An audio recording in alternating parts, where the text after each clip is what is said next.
ゾロ、ウソップ、サンジ、ナミ、チョッパー、ロビン、フランキー、ブルック、みんな。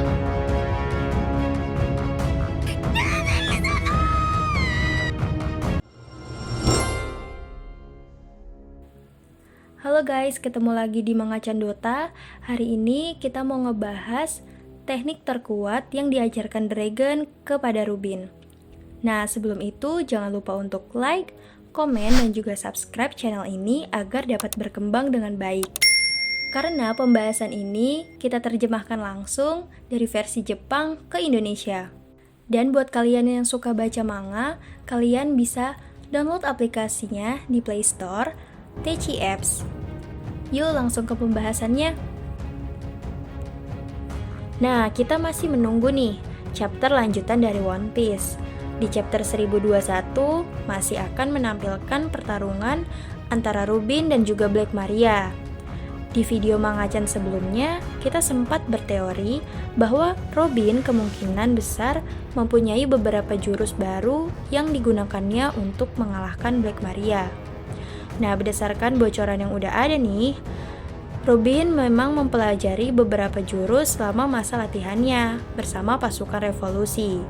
Nah, kalian penasaran gak sih sama hubungan Robin dan pasukan revolusi yang dipimpin oleh Monkey D. Dragon?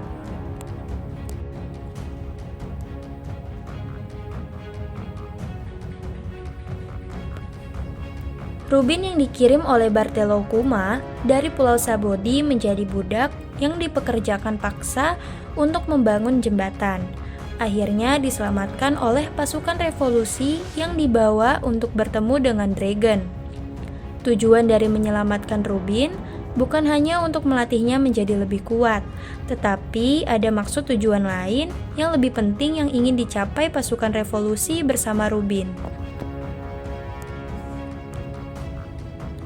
Menurut kami, tujuan ini erat kaitannya dengan Rod Poneglyph. Ya, batu yang masih misterius ini masih menyimpan banyak misteri tentang rahasia dunia One Piece. Mulai dari asal-usul kerajaan pertama di One Piece, Joy Boy, hingga senjata pemusnah massal, yakni Poseidon, Pluton, Uranus. Kira-kira apa yang dikejar oleh Dragon ya? Robin seakan menjadi kompas penunjuk arah, mulai dari bajak laut, Shichibukai, pemerintah dunia, dan sekarang yang terbaru, Robin juga ingin didapatkan oleh Big Mom dan juga Kaido. Alasannya satu, dan memang penting, karena Robin bisa membaca bahasa Poneglyph tersebut. Kebanyakan dari mereka memang mengejar senjata pemusnah massal yang akhirnya akan dijadikan alat untuk menyerang dan mengalahkan satu sama lain. Di Pulau Manusia Ikan, Robin sudah mengungkapkan bahwa senjata Poseidon adalah putri dari Neptunus, yaitu Shirahoshi.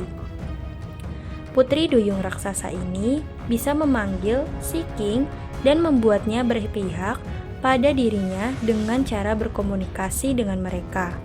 Sedangkan senjata Pluton berupa senjata dalam bentuk kapal perang yang dirancangnya dipegang oleh Franky.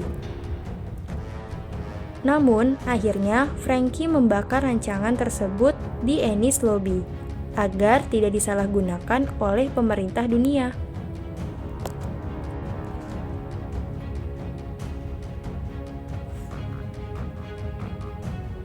Yang tersisa kemudian bisa didapatkan oleh Dragon adalah senjata Uranus. Kita di sini bisa menebak bahwa Dragon juga mengincar senjata ini dengan melihat tujuan mereka, bahwa pasukan revolusi ingin menghilangkan pengaruh pemerintah dunia yang dipimpin oleh Celestial Dragon. Yang menurut Dragon adalah pasukan revolusi bagaimana para kaum bangsawan itu masih memiliki budak yang bisa disuruh-suruh semaunya. Belum lagi sejarah dunia yang disembunyikan pemerintah dunia dan pembungkaman ilmuwan Ohara dengan cara menghancurkan seluruh pulau dan membakar bukunya.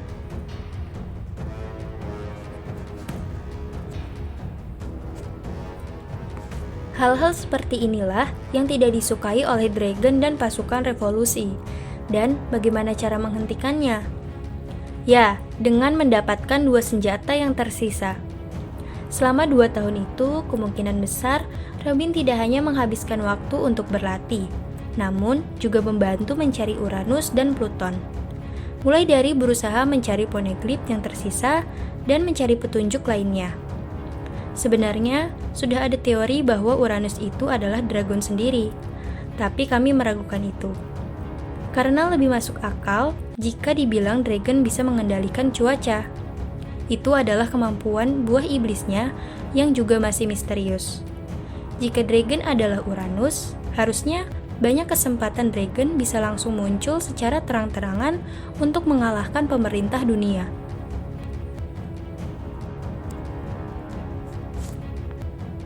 Apalagi dragon bisa muncul di Marineford, membantu Shirahige sekaligus membantu Luffy. Tapi dragon tidak melakukan itu, karena dia tahu kekuatannya belum cukup dan dragon memang bukan Uranus dari awal. Dengan kata lain, dragon masih mencari Uranus dan dibantu oleh Robin yang bisa membaca poneglyph. Dan dari sini, tentu Robin dapat pertemanan yang cukup erat dengan anggota pasukan revolusi. Seperti yang bisa dilihat waktu Robin bertemu dengan Sabu, Hank, dan Koala. Mereka terlihat cukup akrab. Ini bisa diartikan bahwa mereka sudah melakukan perjalanan mereka sendiri untuk mencari poneglyph dan Uranus.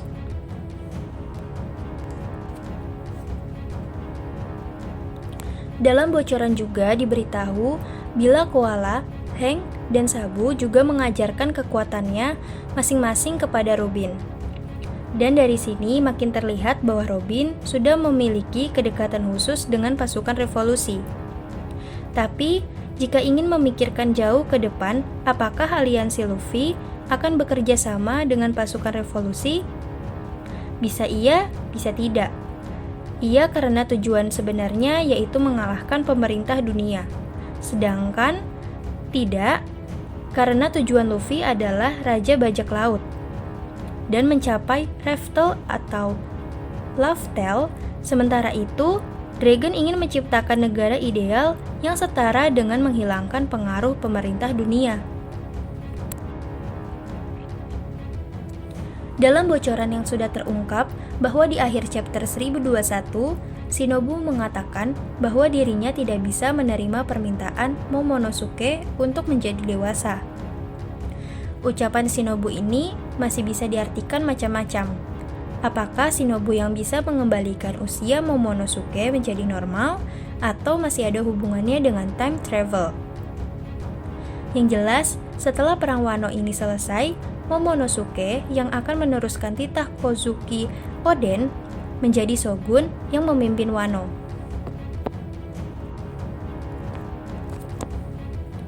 Dalam hal perpolitikan, negeri Wano tentu tugas Momonosuke bukanlah hal yang mudah. Negeri Wano yang sudah terisolasi dari dunia luar selama kurang lebih 20 tahun harus menyesuaikan diri dari dunia luas. Satu hal yang pasti, sikap yang harus diambil Wano atau Momonosuke nantinya adalah harus memilih memihak antara membela pemerintah dunia atau bajak laut.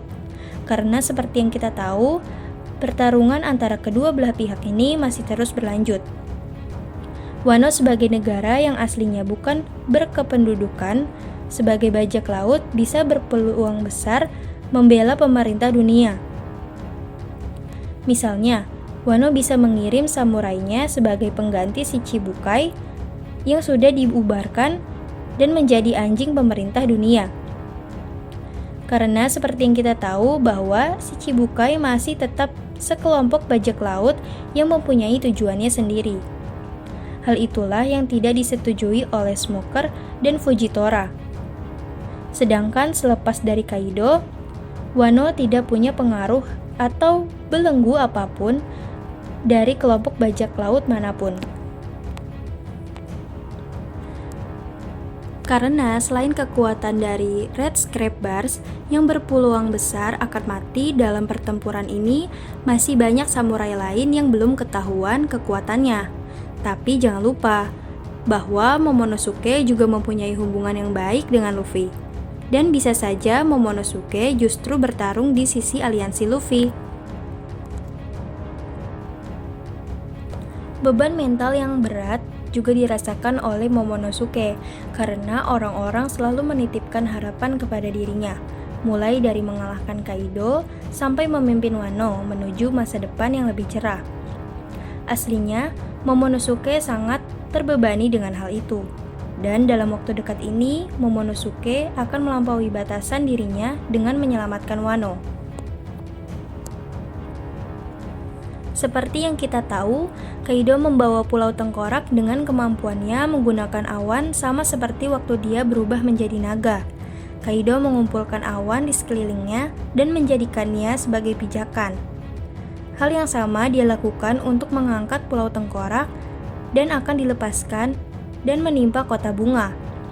Nah, di sini Momonosuke akan melakukan cara yang sama, karena buah iblis yang dimakan oleh Momonosuke adalah buah yang sama dengan Kaido. Jadi, kekuatannya juga sama. Jadi, Momonosuke akan menggunakan momen ini sebagai pembuktian dirinya bahwa dia juga bisa dan layak menjadi pemimpin Wano dengan menyelamatkan kota bunga.